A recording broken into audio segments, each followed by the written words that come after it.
അപ്പോൾ ഇനി നമ്മൾ നോക്കാൻ വേണ്ടി പോകുന്നത് മെറ്റൽ ഏജ് ആണേ. Metal age. മുന്നേ നമ്മൾ പഠിച്ചത് സ്റ്റോൺ ഏജ് ആയിരുന്നു. അതിൽ പാലിയോലിത്തിക്, മീസോലിത്തിക്, നിയോലിത്തിക് 3 പഠിച്ചു. അപ്പോൾ ഇനി മെറ്റൽ ഏജിനകത്ത് ഏതൊക്കെയായിരിക്കും പഠിക്കാൻ പോകുന്നത്?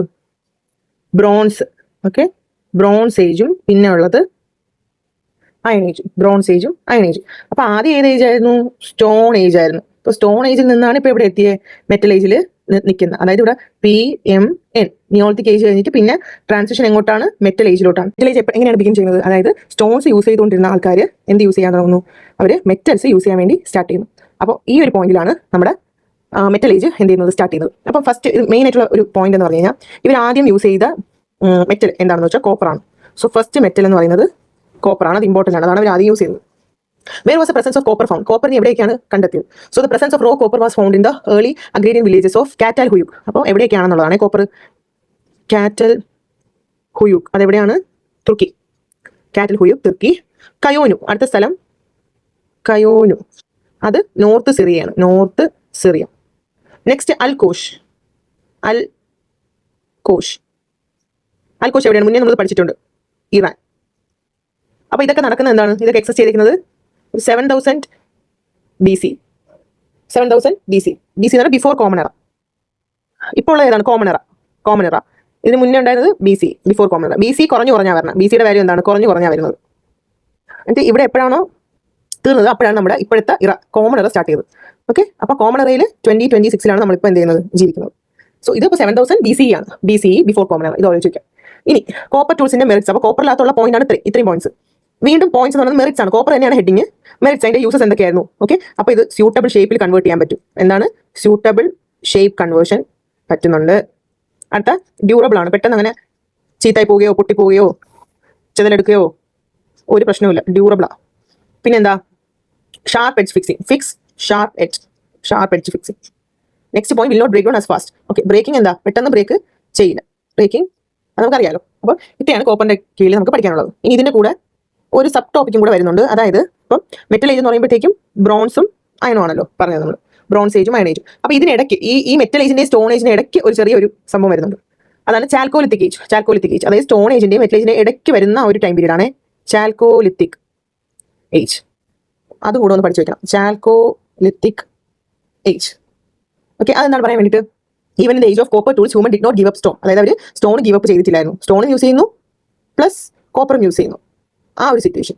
അപ്പം ഈ ഒരു പീരീഡിനാണ് നമുക്ക് ചാൽക്കോലിത്തിക് ഏജ് എന്ന് പറയാൻ പറ്റുന്നത്. ഓക്കെ, ഇനി ഇന്ത്യയിൽ ഈ ചാൽക്കോലിത്തിക് ഏജിന്റെ എവിഡൻസ് കണ്ടുപിടിച്ച സ്ഥലങ്ങൾ നമ്മൾ പഠിച്ചു വെക്കണം. ഇന്ത്യയിൽ രാജസ്ഥാൻ, മധ്യപ്രദേശ്, മഹാരാഷ്ട്ര. ഇത്രയും സ്ഥലങ്ങളാണ് നമുക്ക് ഇന്ത്യയിൽ പറയാൻ പറ്റുന്നത്. ഓക്കെ, അപ്പോൾ ഇത്രയാണ് അതിന്റെ മെറ്റൽ ഏജിന്റെ ഒരു ഇൻട്രൊഡക്ഷൻ എന്ന് പറയുന്നത്.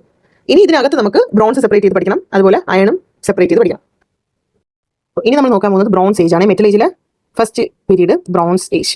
ഓക്കെ, അപ്പോൾ ബ്രോൺസ് ഏജിനകത്ത് വരുന്ന ഒരു ടോപ്പിക്കാണ് അർബനൈസേഷൻ കൊണ്ട് ഉദ്ദേശിക്കുന്നത് എന്താണ്?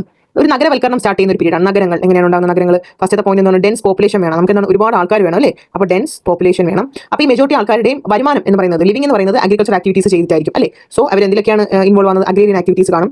പിന്നെ ഇതിനകത്ത് നമുക്ക് പറയാനുള്ള ഏതൊക്കെയാണ്? ക്രാഫ്റ്റ്. ടെക്സ്റ്റിനകത്തുള്ള 3 കാര്യങ്ങളാണ്: ക്രാഫ്റ്റ്സ്, പിന്നെ ട്രേഡ്, പിന്നെ ഇത് രണ്ടുമാണ് മെയിനായിട്ട് പറയാനുള്ളത്. ക്രാഫ്റ്റും ട്രേഡും. പിന്നെ നമുക്ക് പഠിക്കാനുള്ളത് അപ്പോൾ ഇത്രയും കാര്യങ്ങൾ പറയുന്നു. പിന്നെ എന്താണ് പറയാനുള്ളത്? കുറച്ച് പ്രത്യേക നഗരം അർബൻ ആയിട്ടുള്ള ഏരിയസിൽ എന്തൊക്കെയാണ് കാണാൻ പറ്റുന്നത്? കുറച്ച് വൈഡ് ആയിട്ടുള്ള സ്ട്രീറ്റ് കാണാൻ പറ്റും. പിന്നെ പബ്ലിക് ബിൽഡിങ്സ് കാണും അല്ലേ? പബ്ലിക് ബിൽഡിങ്സ്, പബ്ലിക് ഇടപെടുന്ന സ്ഥലങ്ങളല്ലേ? പിന്നെ ഫെസിലിറ്റീസ് ബെറ്റർ ആയിരിക്കും. നമുക്ക് എല്ലാ സൗകര്യങ്ങളും കുറച്ചും കൂടി കാണും. So better facilities. പിന്നെ ലൈഫ് ബിസി ലൈഫ് ആയിരിക്കും. അതുകൂടാതെ എന്റർടൈൻമെന്റും കാണുമല്ലോ, എന്റർടൈൻമെന്റ്. അപ്പോൾ ഇതൊക്കെയാണ് മെയിൻ ആയിട്ടുള്ള ഒരു അർബനൈസേഷൻ അല്ലെങ്കിൽ അർബനൈസേഷൻ നടന്നു എന്ന് പറയാൻ വേണ്ടി ഇത്രയും കാര്യങ്ങൾ അവിടെ കാണും അല്ലെ? വൈഡ് ആയിട്ടുള്ള സ്ട്രീറ്റ്സ്, പബ്ലിക് ബിൽഡിങ്സ്, പിന്നെ ബെറ്റർ ആയിട്ടുള്ള ഫെസിലിറ്റീസ് ആയിരിക്കും. നമ്മുടെ ലൈഫ് ബിസി ആയിരിക്കും, പ്ലസ് എന്റർടൈൻമെന്റും കാണും. ഇത്രയും കാര്യങ്ങളാണ് ഈ ടോപ്പിക്കിനകത്ത് പഠിക്കാനുള്ളത്. ഇനി ബ്രോൺസ് ഏജിലെ ഓരോ സിവിലൈസേഷനും കാണാതെ പഠിച്ചു വെക്കണം. അപ്പോൾ അത് നമ്മുടെ ടെക്സ്റ്റ് ബുക്കിൽ നമുക്ക് 4 എണ്ണമാണ് മെയിനായിട്ട് പഠിക്കാനുള്ളത്. അതിൽ ആദ്യത്തേത് ഇൻഡസ് വാലി സിവിലൈസേഷൻ. ആദ്യത്തെ എന്താണ്? Indus valley civilization. അപ്പോൾ സിവിലൈസേഷൻ കൊണ്ട് ഉദ്ദേശിക്കുന്നത് സെറ്റിൽഡ് ആയിട്ടുള്ള ഒരു ലൈഫ്. അപ്പം സോഷ്യലായിട്ടും പേഴ്സണലി ഒക്കെ സെറ്റിൽഡ് ആയിട്ട് കുറച്ചും കൂടെ ലൈഫ് സ്റ്റൈലൊക്കെ ഇമ്പ്രൂവ് ആയിട്ട് അർബനൈസേഷൻ ഒക്കെ വന്ന് തുടങ്ങുന്ന ആ ഒരു ചിട്ടയായ ഒരു രീതി, ഒരു നഗരവൽക്കരണം, അങ്ങനെ ഒരുപാട് കാര്യങ്ങൾ ഇൻക്ലൂഡ് ചെയ്തിട്ട് വരുന്ന ഒരു ലൈഫിന് നമുക്ക് സെറ്റിൽഡ് ലൈഫ് എന്ന് പറയാമല്ലോ. ഓക്കെ, അപ്പോൾ പീപ്പിൾ അവരെല്ലാവരും കൂടെ ഒരുമിച്ച് ചേർന്ന് അവർ കൾച്ചറലായിട്ടും സോഷ്യലായിട്ടും ഒക്കെ ഡെവലപ്മെന്റ്സ് ഉണ്ടാക്കി ഒരു നഗരം ഉണ്ടാക്കിയെടുക്കുക, ഒരു സിസ്റ്റമാറ്റിക് ആയിട്ടുള്ള സംഭവം ഉണ്ടാക്കിയെടുക്കുന്ന ആ ഒരു ഇതിനാണ് സിവിലൈസേഷൻ എന്ന് പറയുന്നത്. ഓക്കെ, നാഗരികത എന്ന് നമുക്ക് മലയാളത്തിൽ പറയാം. അപ്പോൾ അങ്ങനെ നഗരവൽക്കരണം നമുക്ക് കാണണം. ഇൻഡസ് വാലിയിൽ മെയിൻ ആയിട്ടും ഹാരപ്പൻ സിവിലൈസേഷൻ. ഇൻഡസ് വാലി നമ്മുടെ ഇന്ത്യയിലുള്ളതാണ്, ഇത് ഇന്ത്യയാണ്. ഇന്ത്യ സിന്ധു നദിയാണ് ഇൻഡസ് എന്ന് വിളിക്കുന്നത്. സിന്ധു റിവറിന്റെ വേറെ പേരാണ് ഇൻഡസ് എന്ന് പറയുന്നത്. സോ സിന്ധു നദിയുടെ സൈഡിൽ അടുത്ത് നടന്നതുകൊണ്ട് അതിന് ഇൻഡസ് വാലി എന്ന് പറയുന്നു. അപ്പോൾ വാലി എന്നുള്ള വാക്ക് അതുകൊണ്ടാണ് യൂസ് ചെയ്തത്. ഇൻഡസ് എന്ന നദി റിവറാണ്.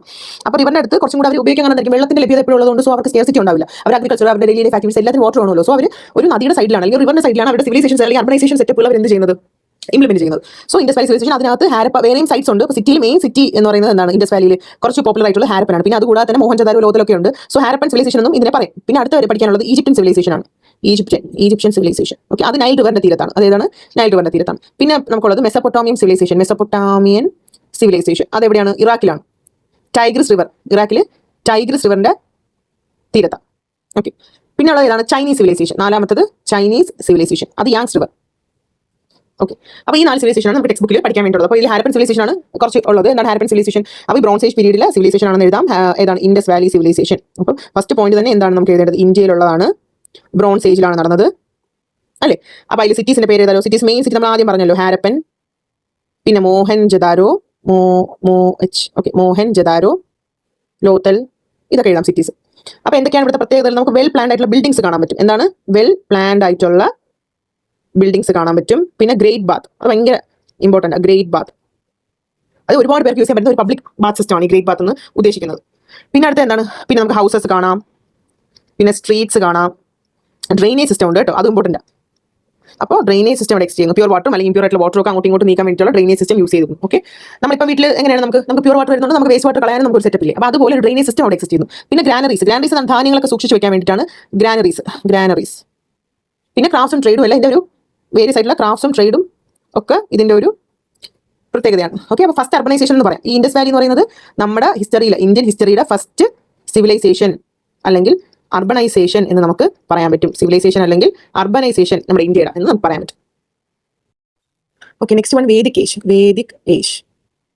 ഒരു 1500 മുതൽ ഒരു 500 BC കണ്ട കുറഞ്ഞാണ് വരുന്ന. BC കുറഞ്ഞാണ് പോകുന്ന വാല്യൂ കണ്ടില്ലേ. സോ ഇതുവരെയൊക്കെയാണ് എന്നുള്ള വേദിക് ഏജ് ഉള്ളത്. സോ ഈ വേദിക് ഏജിനെ നമുക്ക് രണ്ടായിട്ട് സ്പ്ലിറ്റ് ചെയ്യാം. എന്താണ്, ഏർലി വേദിക് പീരീഡ് ഉണ്ട്, പിന്നെ ലേറ്റർ വേദിക് പീരീഡ് ഉണ്ട്. അപ്പോൾ ഈ ഏർലിയിൽ എന്ന് പറയുമ്പോഴത്തേക്കും കോപ്പർ, ബ്രോൺസ് അതൊക്കെ കൂടുതൽ യൂസ് ചെയ്യുന്ന ഒരു ഏജ് ആയിട്ട് നമുക്ക് പറയാം. ലേറ്റർ വേദിക് പീരീഡിലായിരിക്കും കുറച്ചും കൂടി അയണിന്റെ യൂസേജ് എന്ത് ചെയ്യുന്നത്, കൂടുന്ന ഒരു പീരീഡ്. ഓക്കെ, അപ്പോൾ ടെക്നോളജി ബേസ് ചെയ്തിട്ട് നമുക്ക് ഈ മെറ്റൽസും ഒക്കെ വെച്ചിട്ട് എന്ത് ചെയ്യാം, ബ്രോൺസോ കോപ്പറോ അയണോ. ആക്ച്വലി ബ്രോൺസ് എന്ന അലോയി ആണ്, അതായത് ഒരു എന്താണ് കോമ്പിനേഷൻ ആണ് എന്തിൻ്റെയൊക്കെ, കോപ്പറിന്റെയും ടിന്നിന്റെയും കോമ്പിനേഷൻ ഒരു അലോയാണ് ബ്രോൺസ് എന്ന് പറയുന്നത്. ഇത് കോപ്പർ ഉള്ളി, ഇത് ബ്രോൺസ് ഏജ് നമ്മൾ ഓൾറെഡി ഡിസ്കസ് ചെയ്ത് കഴിഞ്ഞ വീഡിയോയിൽ. പിന്നെ ലേറ്റർ വേദിക് പീരീഡിലാണ് അതിന്റെ യൂസേജ് എന്ത് ചെയ്യുന്നത്, കൂടുന്നത്. അപ്പോൾ ഇത്രയും നമ്മൾ മനസ്സിലാക്കിക്കണം. ഇനി നമുക്ക് സപ്ത സിന്ധു റീജിയൻ, അപ്പം ടെക്സ്റ്റിനകത്തുള്ള ഓരോ വേർഡ്സ് ആയിട്ട് നോക്കിപ്പോൾ. അപ്പോൾ ഇതിനകത്ത് ഫസ്റ്റ് വരുന്ന പോയിന്റ് എന്ന് പറയുന്നത് ഈ സപ്ത സിന്ധു റീജിയനെ പറ്റിയിട്ടാണ്. അപ്പം സപ്തം എന്ന് പറയുമ്പോൾ എന്താണ്, 7 എന്നാണ് സപ്തം എന്ന് പറയുന്നത്. സോ സപ്ത സിന്ധു റീജിയൻ എന്താണ്, ആരൊക്കെ ചേർന്നിട്ടുള്ളതായിരിക്കും. ഇതിൽ സിന്ധുവിന്റെ പേര് എടുത്ത് പറയുന്നുണ്ട്, സിന്ധു ഉണ്ടല്ലേ. ഫസ്റ്റ് വൺ ആരാണ്, സപ്തം മീൻ 7 ആണ്. സോ ആദ്യം നമുക്ക് ആരെ തന്നെ എഴുതാം, സിന്ധു ഇൻഡസ് ഒന്നാണ്, സിന്ധു ഇൻഡസും സെയിം ആണ്. അപ്പോൾ സിന്ധു, പിന്നെ അതിന്റെ ട്രിബ്യൂട്ടറീസ്, സിന്ധുവിന്റെ ട്രിബ്യൂട്ടറീസ് എന്ന് പറഞ്ഞാൽ വെള്ളം, വാട്ടർ സിന്ധു നദിക്ക് പ്രൊവൈഡ് ചെയ്യുന്ന കുഞ്ഞു കുഞ്ഞു നദികളെയാണ് ട്രിബ്യൂട്ടറീസ് എന്ന് പറയുന്നത്. അപ്പോൾ ആരൊക്കെ വരും അതിൽ, സിന്ധു, ഇത് കാണാൻ പഠിച്ചു വയ്ക്കണം, സിന്ധു, ജലം, ചെനാബ്, രവി, വ്യാസ്, പിന്നെ സത്ലജ്, പിന്നെ ഗാഗർ, ഉക്ര. ഓക്കെ, അപ്പോൾ ഇതാണ് സപ്ത സിന്ധു എന്ന് പറയുന്നത്. ഓക്കെ, ഇനി next topic Indo European language എന്ന് പറയുന്നത് ഏതൊക്കെയാണ്, എന്താണ് ഇൻഡോ യൂറോപ്യൻ. അപ്പോൾ അതിനകത്ത് ടെക്സ്റ്റിൽ കൊടുത്തിരിക്കുന്നത് ഫുള്ളും പഠിക്കണം. ഷോർട്ടായിട്ട് എഴുതാം. സാൻസ്ക്രിത് ഉണ്ട്, ലാറ്റിൻ ഉണ്ട്, പിന്നെ ഗ്രീക്ക് ഉണ്ട്, English, Sweden language, Russian language, polish, Italian, പിന്നെ സ്പാനിഷ്, ഫ്രഞ്ച്, റുമാനിയൻ, ഇതൊക്കെയാണ് ഇൻഡോ യൂറോപ്യൻ ലാംഗ്വേജ്. ഇതെല്ലാം കാണാൻ ടെക്സ്റ്റിന് അതുപോലെ നോക്കി പഠിച്ചു വയ്ക്കുക. ഇനി ആര്യൻസ്, അടുത്ത ഹെഡിങ് എന്താണ്, ആര്യൻസ് ആരാണ് എന്നുള്ളതാണ്. അപ്പോൾ ഈ ഹാരപ്പൻ സിവിലൈസേഷൻ്റെ ഡിക്ലൈൻ സംഭവിച്ചതിന് ശേഷമാണ് നമ്മൾ ഈ ആര്യൻസ് എന്നൊരു ഗ്രൂപ്പ് ഓഫ് പീപ്പിൾ എവിടെ എൻ്റർ ചെയ്യുന്നത്, ഈ സപ്ത സിന്ധു റീജിയനിലോട്ട് എൻ്റർ ചെയ്യുന്നത്. സോ ആര്യൻസ് എങ്ങോട്ടാണ് എൻ്റർ ചെയ്യുന്നത്, ഈ സപ്ത സിന്ധു റീജിയനിലോട്ട് എൻ്റർ ചെയ്യുന്നത്. സപ്ത സിന്ധു റീജിയൻ എന്ന് പറയുമ്പോഴത്തേക്ക് north western portion of India, എന്താണ് നമ്മുടെ ഇന്ത്യയുടെ ഒരു നോർത്ത് വെസ്റ്റേൺ സൈഡിലാണ് ഈ സപ്ത സിന്ധു റീജിയൻ വരുന്നത്. അപ്പോൾ ഇവർ സംസാരിക്കുന്നത് എന്താണ്, എന്ത് ലാംഗ്വേജ് ആണ്, ഇൻഡോ യൂറോപ്യൻ ഫാമിലി ലാംഗ്വേജ് നമ്മളിപ്പോൾ പറഞ്ഞില്ലേ, ഇതൊക്കെയാണ് അവർ എന്ത് ചെയ്യുന്നത്, സംസാരിക്കുന്നത്. ഓക്കെ, സോ നമുക്ക് സെൻട്രൽ ഏഷ്യയിൽ നിന്ന് വന്ന ഒരു കൂട്ടം ആൾക്കാരാണ് നമ്മുടെ നേറ്റീവ്സ് ആണെന്ന് വെച്ചാൽ അതേ നേറ്റീവ്സ് ആണ്. അവർ എൻ്റർ ചെയ്തത് എങ്ങോട്ടാണ്, സപ്ത സിന്ധു റീജിയനിലാണ്. ഇൻഡോ യൂറോപ്യൻ ലാംഗ്വേജസ് ആണ് അവർ സംസാരിക്കുന്നത്. ഇത്രയും ആര്യൻസിനെ പറ്റി നമുക്ക് പറയാം. ഇനി ഒരു കാര്യം കൂടെ പറയാൻ പറ്റും. നമ്മൾ ഈ ഏർലി വേദിക് പീരീഡ് പറഞ്ഞല്ലോ, ഏർലി വേദിക് പീരീഡ് പറഞ്ഞു, നമ്മൾ പിന്നെ എന്തും പറഞ്ഞു, ലേറ്റ് ആയിട്ടുള്ള വേദിക് പീരീഡ് പറഞ്ഞു. അപ്പോൾ ഈ ഏർലി വേദിക് പീരീഡിൽ കമ്പൈൻ ചെയ്ത വേദിക് പീരീഡ് വിളിക്കാൻ കാരണം എന്താണ്, വേദം ഉണ്ട്, നമുക്ക് 4 വേദം പഠിക്കാനുണ്ട്. സോ ഈ ഏജ് ഓഫ് വേദാസിനാണ് ആയതുകൊണ്ട് വേദാസ് വന്ന ഏജാണ് വേദിക് ഏജ് നമ്മൾ പറയുന്നത്. അപ്പോൾ ഏർലി വേദിക് പീരീഡിലാണ് ഏത് വേദം അവർ കമ്പൈൻ ചെയ്തത്, ഋഗ്വേദ പുസ്തകമാണ്. അപ്പോൾ ഋഗ്വേദ അവർ ആ ടൈമിലാണ് എന്ത് ചെയ്തത്, കമ്പൈൻ ചെയ്യുന്നത്. പിന്നെ വരുന്നത് എന്താണ്, ലേറ്റർ വേദിക് പീരീഡ്. അപ്പം ഈ സമയത്താണ് ബാക്കി വേദങ്ങൾ, ലേറ്റർ വേദിക് പീരീഡിൽ ഏതൊക്കെ വേദങ്ങളാണ് കമ്പൈൻ ചെയ്തത്, യജുർവേദ, യജുർവേദ, സാമവേദം, പിന്നെ അഥർവവേദ, പിന്നെ ഏതാണ് അഥർവവേദം. അപ്പൊ 4 വേദങ്ങളാണ് നമുക്ക് മെയിൻ ആയിട്ടുള്ളത്. ഏർലി വേദിക് പീരീഡിൽ ഋഗ്വേദമാണ് അവർ കമ്പൈൽ ചെയ്തത്. പിന്നെ അടുത്ത ലേറ്ററിൽ യജുർവേദ, സാമവേദ, അഥർവവേദ. ഓക്കെ, അപ്പോൾ ഇത്രയും കാര്യങ്ങളാണ് ഓർത്ത് വയ്ക്കാൻ വേണ്ടിയിട്ട്. അപ്പോൾ ഏർലി വേദിക് പീരീഡിൽ എന്തൊക്കെ കാര്യങ്ങൾ പറയാം? സപ്ത സിന്ധു റീജിയനിലാണ് ഒറിജിനേറ്റ് ചെയ്തത്. പിന്നെ പാസ്റ്റൽ എക്കണോമി ആയിരുന്നു. പിന്നെ എന്താണ് സെമി നൊമാഡ്സ്. നൊമാഡ് എന്ന് പറഞ്ഞാൽ ആരാണ്? നൊമാഡ് അല്ലെങ്കിൽ തിരിഞ്ഞ് നടക്കുന്ന ആൾക്കാർ, പെർമനന്റ് സെറ്റിൽമെന്റ് ഇല്ലാത്ത ആൾക്കാരെയാണ് നൊമാഡ് എന്ന് പറയുന്നത്. സോ അവർക്ക് എന്തില്ല? No permanent house. അവർക്ക് പെർമനന്റ് ആയിട്ട് എന്തില്ല? ഹൗസ് ഇല്ല. അപ്പൊ അവർ ആരൊക്കെ ആയിരിക്കാം? ഹണ്ടിങ് ചെയ്യുന്നവരായിരിക്കാം, പിന്നെ വ്യാപാരികൾ, ട്രേഡേഴ്സ് ആയിരിക്കാം, പിന്നെ അല്ലെങ്കിൽ പാസ്റ്റൽസ് ആയിരിക്കാം, ഈ കന്നുകാലികളിലേക്ക് മേച്ച് നടക്കുന്ന ആൾക്കാർ. അപ്പോൾ ഈ കാറ്റഗറി ആൾക്കാരൊക്കെ ഈ നൊമാഡ്സിൽ വരും. പാസ്റ്റൽസ് എന്ന് പറയുന്ന ആൾക്കാരുടെ പ്രത്യേകത എന്താണ്? പാസ്റ്ററലിസ്റ്റ്. അപ്പം ഇവർ പർട്ടിക്കുലർലി എന്തിനു വേണ്ടിയാണ്? ലൈവ്ലിഹുഡിന് വേണ്ടിയിട്ട് അനിമൽ ഹെർഡിനെ ഡൊമസ്റ്റിക്കേറ്റ് ചെയ്യുന്ന ആൾക്കാരാണ്. അപ്പം അനിമൽസിനെ എന്താണ്? ഡൊമസ്റ്റിക്കേറ്റ് ചെയ്യുന്ന ആൾക്കാരാണ് പാസ്റ്റൽസ് എന്ന് പറയുന്നത്. അപ്പോൾ അതും നൊമാഡ്സും ഡിഫറൻസ് ഉണ്ട്. നൊമാഡ്സ് എന്ന് പറയുമ്പോഴത്തേക്കും പെർമനന്റ് സെറ്റിൽമെന്റ് പല സ്ഥലങ്ങളിലും സഞ്ചരിച്ച് നടക്കുന്ന ആൾക്കാർ. പാസ്റ്റൽസ് അങ്ങനെയല്ല. അവർക്ക് അവരുടെ ലൈവ്ലിഹുഡിന് വേണ്ടി മൃഗങ്ങളെ വളർത്തി അതുങ്ങളെ മേച്ചും അവരുടെ കാര്യമൊക്കെ നോക്കി അതിൽ ഒരു ഏർണിങ്സ് ഉണ്ടാക്കി ലൈവ്ലിഹുഡ് നോക്കുന്ന ആൾക്കാരാണ്. ഓക്കെ, അപ്പം ഈ ഒരു ഇനി പഠിക്കേണ്ടത് നമ്മുടെ വേദിക് പീരീഡിൽ, ഏർലി വേദിക് പീരീഡിലും ലേറ്റർ വേദിക് പീരീഡിലും കുറച്ച് ഡിഫറൻസസ് വേണം പഠിക്കാൻ. അത് അടുത്ത വീഡിയോയിൽ. അപ്പോൾ ഏർലി വേദിക് പീരീഡും പിന്നെ ലേറ്റർ ആയിട്ടുള്ള വേദിക് പീരീഡും. അപ്പോൾ ഏർലി പീരീഡിൽ എന്തൊക്കെയാണ് വരുന്നത്? സപ്ത സിന്ധു റീജിയനിലാണ് ഒറിജിനേറ്റ് ചെയ്തത്, നമുക്കറിയാം. പിന്നെ പാസ്റ്റൽ എക്കോണമി. പിന്നെ വരുന്നത് ആൾക്കാർ സെമി നൊമാഡ്സ് ആയിരുന്നു. ഇവിടെയുള്ള ആൾക്കാർ അങ്ങനെ ഒരുപാട് അങ്ങനെ സെറ്റിൽമെന്റ് ഇല്ലാത്തവരില്ല അധികം. മിക്കവരും സെറ്റിൽ ഡൗൺ ആയി, കുറച്ച് പേര് മാത്രം നൊമാഡിക് ആയിരുന്നു. പിന്നെ ഇവിടെ വുമണിന്റെ സ്റ്റാറ്റസ് എന്തായിരുന്നു? വിമണിന് കുറച്ച് ഹൈ എന്തായിരുന്നു? സ്റ്റാറ്റസ് ആയിരുന്നു. പിന്നെ എന്താണ്? പല ട്രൈബ്സും ഇൻക്ലൂഡ് ആയിട്ടുണ്ട്. പല ടൈപ്പ് ഓഫ് ട്രൈബ്സ് ഇൻക്ലൂഡ് ആയിട്ടുണ്ട്. ഫോറസ്റ്റ് ക്ലിയറിംഗ് അവർ ചെയ്യുന്നു. അഗ്രികൾച്ചറിനൊക്കെ വേണ്ടി അവർ എന്ത് ചെയ്യുന്നു? ഫോറസ്റ്റ് എന്ത് ചെയ്യായിരുന്നു? ക്ലിയറിംഗ് ആൻഡ് ബേണിംഗ് ചെയ്യുമായിരുന്നു. ഫോറസ്റ്റ് ക്ലിയറിംഗ് ആൻഡ് ബേണിംഗ് ചെയ്യുന്നു. അവിടെ അഗ്രികൾച്ചർ ലാൻഡായിട്ട് അവർ യൂസ് ചെയ്യുന്നുണ്ടായിരുന്നു. പല ട്രൈബ്സ് ഉണ്ടായിരുന്നു പറഞ്ഞു. പിന്നെ യാഗങ്ങൾ നടത്തുമായിരുന്നു. യാഗം എന്ന് പറഞ്ഞാൽ സാക്രിഫൈസ് ആണ്. ആനിമൽ സാക്രിഫൈസും കാര്യങ്ങളൊക്കെ ഇതിനകത്തുണ്ട്. ബലി കൊടുക്കുക എന്ന് പറയും. അങ്ങനെ യാഗങ്ങളും പരിപാടികളൊക്കെ ഉണ്ടായിരുന്നു. ഓക്കെ, ഹെഡ് ഓഫ് ദ ഫാമിലിയാണ് ഇത് പെർഫോം ചെയ്യുന്നത്. യാഗാസ് പെർഫോം ചെയ്യുന്ന ആരാണ്? Head of the family. ഇനി ലേറ്റർ വേദിക് പീരീഡിൽ എങ്ങനെയാണ്? ഗംഗയുടെ പ്ലെയിനിലൊക്കെ ഇത് നല്ല എക്സ്പാൻഡ് ആകാൻ തുടങ്ങി. സോ ഗാങ്റ്റിക് പ്ലെയിനിൽ സ്പ്രെഡ് ആവാൻ തുടങ്ങി. അത് UP, ബീഹാർ, വെസ്റ്റ് ബംഗാൾ, ഹരിയാന അങ്ങനെയൊക്കെ സ്പ്രെഡ് ആവാൻ തുടങ്ങി. പിന്നെ വരുന്നത് അഗ്രികൾച്ചറിന് തന്നെയായിരുന്നു ഇമ്പോർട്ടൻസ് കൂടുതൽ എന്തിനായിരുന്നു? അഗ്രികൾച്ചർ തന്നെയായിരുന്നു ഇമ്പോർട്ടൻസ്. ഇവിടെ വിമന്റെ സ്റ്റാറ്റസ് എന്ത് ചെയ്യുകയാണ് ചെയ്യുന്നത്? വിമന്റെ സ്റ്റാറ്റസ് ഡിക്ലൈൻ ചെയ്യുകയാണ് ചെയ്തത്. ഇവിടെ അയൺ യൂസ് ചെയ്യുന്നത്. അപ്പോൾ ലേറ്റർ പീരീഡാണ് അയൺ സ്റ്റാർട്ട് ചെയ്തത് പഠിച്ചു വെക്കണം. അയൺ ഏജ് എന്ന് പറയുമ്പോൾ നമുക്ക് ഏത് ഏജിനെ പറയാം? ലേറ്റർ വേദിക് പീരീഡിനെ പറയാം. ഏർലിയിൽ നമ്മൾ കോപ്പറും ബ്രോൺസും ഒക്കെ യൂസ് ചെയ്തുകൊണ്ടിരിക്കുന്ന ഒരു ടൈമായിരുന്നു ഏർലി. ഓക്കെ, അപ്പോൾ യൂസ് ഓഫ് അയൺ എവിടെയാണ്? ലേറ്റർ വേദിക് പീരീഡിലാണ്. പിന്നെ വർണ്ണ സിസ്റ്റം, അത് ഭയങ്കര ഇമ്പോർട്ടൻ്റ് ആണ്. വർണ്ണ എന്ന് പറഞ്ഞാൽ കളർ വെച്ചിട്ടുള്ള ക്ലാസിഫിക്കേഷൻ ഉണ്ടായിരുന്നു, ഭയങ്കര ഇമ്പോർട്ടൻ്റ്. അപ്പോൾ അയണിന്റെ യൂസേജും വർണ്ണ സിസ്റ്റം ഒക്കെ വന്നത് ഏതാണ്? ലേറ്റർ പീരീഡിലാണ്. ഇവിടെയും യാഗങ്ങൾക്ക് എന്തെങ്കിലും കുറവുണ്ടോ? യാഗം കുറച്ചും കൂടെ കോംപ്ലിക്കേറ്റഡ്. യാഗാസ് അവർ പെർഫോം ചെയ്യുന്നുണ്ടായിരുന്നു. ഇത് ചെയ്യുന്നത് ഭയങ്കര കാര്യമാണെന്ന് വരുന്ന കുറേ ആൾക്കാരോട് ഉണ്ടായിരുന്നു. അപ്പോൾ ഭയങ്കരമായിട്ട് അങ്ങനെ ഒരു വർഷിപ്പും കാര്യങ്ങളും തുടങ്ങിയിട്ടുണ്ട്. യാഗങ്ങൾ ഡൈറ്റീസിനെയൊക്കെ വർഷിപ്പ് ചെയ്ത് പല ടൈപ്പ് ഓഫ് ഡൈറ്റീസിനെ എന്ത് ചെയ്യാൻ തുടങ്ങി? ദൈവങ്ങളെ വർഷിപ്പ് ചെയ്യാനുള്ള പരിപാടി തുടങ്ങി. പിന്നെ ക്രാഫ്റ്റ്സും കാര്യങ്ങളൊക്കെ ചെയ്യുന്നുണ്ടായിരുന്നു. അപ്പോൾ ഇത്രയാണ് ഡിഫറൻസ്. ഇമ്പോർട്ടൻ്റ് ആണ്. ഇത്രയും കാര്യങ്ങളാണ് ഡിഫറൻസ് എന്ന് പറയുന്നത്. ഇനി നമുക്ക് വേദിക് ലിറ്ററേച്ചർ നോക്കാം. ചാപ്റ്റർ തീർന്നു. ഇനി നമുക്ക് എന്താണ്? Vedic literature. ഓക്കെ, ഇനി നോക്കാൻ പോകുന്ന topic Vedic literature. Okay, so Veda means എന്താ? നോളജ്. വേദ എന്ന് പറഞ്ഞാൽ നോളജ് ആണ്. വേദങ്ങളെ പറ്റി നമ്മൾ പറഞ്ഞു. എത്ര വേദമാണുള്ളത്? 4 വേദമാണുള്ളത് എന്ന് പറഞ്ഞു. ഏർലി പീരീഡിൽ കമ്പൈൽ ചെയ്ത വേദമാണ് ഋഗ്വേദം. അത് ഓർത്ത് വെച്ചാൽ ആദ്യത്തെ വേദം എന്ന് പറഞ്ഞാൽ ഋഗ്വേദം. അത് ഏർലി പീരീഡിലാണ് സ്റ്റാർട്ട് ചെയ്തത്. പിന്നെ ഉള്ളത് ലേറ്ററിൽ ആരൊക്കെ ഉണ്ടായിരുന്നു? യജുർവേദം, സാമവേദം, അഥർവവേദം. ഓക്കെ, അപ്പോൾ ഇത്രയും കാര്യങ്ങൾ. പിന്നെ ഇത് കൂടാതെ, വേദങ്ങൾ കൂടാതെ ഉള്ള വേറെ കുറച്ച് പുരാണം ഉണ്ട്. ബ്രാഹ്മണാസ്, പിന്നെ ആരണ്യകാസ്, പിന്നെ ഉപനിഷത്സ്. അപ്പോൾ ഇത്രയും ഓർത്ത് വെച്ചണം. ഇതാണ് ഇവരുടെ ലിറ്ററേച്ചറിൽ വരുന്നത്. വേദങ്ങൾ കൂടാതെ ഏതൊക്കെയുണ്ട്? ബ്രാഹ്മണാസ്, ആരണ്യകാസ്, പിന്നെ ഉപനിഷത്സ്. അപ്പോൾ ഇതും ലിറ്ററേച്ചറിന്റെ ഒരു പാർട്ടായിരുന്നു. അപ്പോൾ ഇത്രയും കാര്യങ്ങൾ ഇമ്പോർട്ടൻ്റ് ആയിട്ട് പഠിച്ചു വെക്കണം. ഇനി ഒരു ഹെഡിങ് കൂടെ ഉള്ളൂ ചാപ്റ്റർ തീർന്ന്. വർണ്ണ സിസ്റ്റം നമ്മൾ നേരത്തെ പറഞ്ഞല്ലോ. ലേറ്റർ പീരീഡിൽ വർണ്ണ സിസ്റ്റം ഉണ്ടായിരുന്നു. യൂസ് ഓഫ് അയൺ ഉണ്ടായാലും വർണ്ണം മീൻസ് കളർ എന്നാണ്. അപ്പോൾ ബേസ്ഡ് ഓൺ ദ കളറാണ് ഇവർ ആക്ച്വലി എന്ത് ചെയ്യുന്നത്? ക്ലാസിഫിക്കേഷൻ ചെയ്തിട്ടുണ്ടായിരുന്നത്. ഓക്കെ, അപ്പോൾ 4 വേദങ്ങൾ 4ആണ്, വർണ്ണങ്ങൾ 4ആണ്. ഓക്കെ, 4 വർണ്ണാസ് ഉണ്ട്. ഓക്കെ, അപ്പോൾ അതിന് കാറ്റഗറി ഉണ്ട്. ഭയങ്കരമായിട്ട് കാറ്റഗറൈസേഷൻ ഉണ്ട്. അതായത് പ്രയോറിറ്റി ഉണ്ട്, ഹൈറാർക്കി ഉണ്ട്. അതിന് വലിയവർ, ചെറിയവർ, അങ്ങനത്തെ ക്ലാസിഫിക്കേഷൻ ഉണ്ട്. അപ്പോൾ അതിൽ ഫസ്റ്റ് വരുന്ന ആരാണ്? ബ്രാഹ്മണാസ് ആണ്.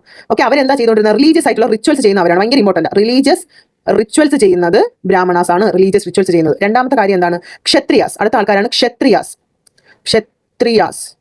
ഓക്കെ, ഇവരുടെ ജോലി എന്താണ്? ഗവേണിംഗ് ആണ്. ഭരണം, ഗവേണിംഗ് ആൻഡ് ഗാർഡിംഗ്. ഭരണവും സംരക്ഷണവും കിങ്ഡത്തിന്റെ സംരക്ഷണവും ഒക്കെ ക്ഷത്രിയന്മാരുടെ കയ്യിലാണ്. ക്ഷത്രിയ രക്തം എന്നൊക്കെ നമ്മൾ കേട്ടിട്ടില്ലേ? Various. Okay, third one Vaishyas. Third one ആരാണ്? വൈശ്യാസ്. ഇവരുടെ ജോലി എന്താണ്? അഗ്രികൾച്ചറും ട്രേഡ്. ഭയങ്കര ഇമ്പോർട്ടൻ്റ് ആണ്. ഈ 4 വർണ്ണവും അവരുടെ എന്തൊക്കെ അവർ ചെയ്യുന്നതെന്നുള്ള. അഗ്രികൾച്ചറും ട്രേഡ്. വൈശ്യാസ് എന്താ ചെയ്യുന്നത്? അഗ്രികൾച്ചറും ട്രേഡും. അടുത്ത ശൂദ്രന്മാർ എന്ന് പറയും. അവരെന്താണ്?